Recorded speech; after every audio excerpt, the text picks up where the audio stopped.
Alhamdulillah, that means all praise is due to Allah.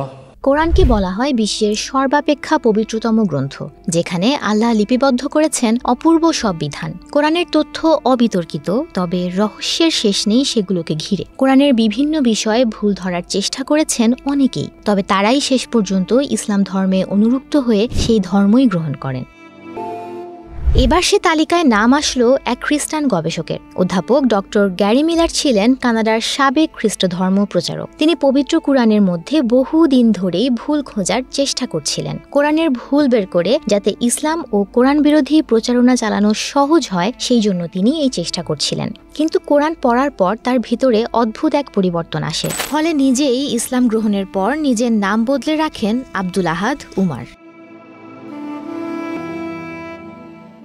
অধ্যাপক doctor Gary Miller বলেন, তিনি একদিন কোরআন সংগ্রহ করে তা পড়া শুরু করলেন। প্রথমে ভেবেই নিয়েছিলেন যেহেতু কোরআন নাজিল হয়েছিল আরবের মরুচারীদের মধ্যে, তাই এতে নিশ্চয়ই মরুভূমি সম্পর্কেই কথা থাকবে, এবং কোরআন নাজিল হয়েছিল 1400 বছর আগে। সুতরাং এত আগের কোনো গ্রন্থে অবশ্যই তিনি অনেক ভুল খুঁজে পাবেন, এবং সেই ভুলগুলো তিনি তুলে ধরবেন মুসলমানদের সামনে।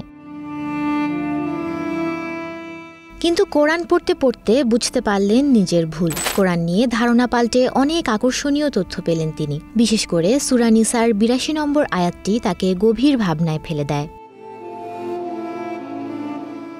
এরপর আরও গভীরভাবে কোরআনে ডুব দেন গ্যারি মিলার, আর তার এই অধ্যয়নই তাকে নিয়ে গেল ইসলামের পথে। ইসলামের দোষ খুঁজতে গিয়ে তিনি হয়ে গেলেন একজন মুসলিম তথা মহাসত্যের কাছে সমর্পিত একজন।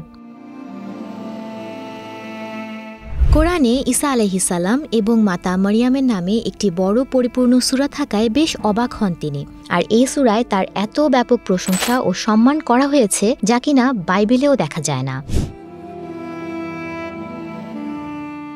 যদিও অনেক সংবাদ গণমাধ্যমের দাবি অধ্যাপক গ্যারি মিলারের ইসলাম গ্রহণের ব্যাপারটি সঠিক নয়। সুমনা মুস্তফা, প্রবাস খবর।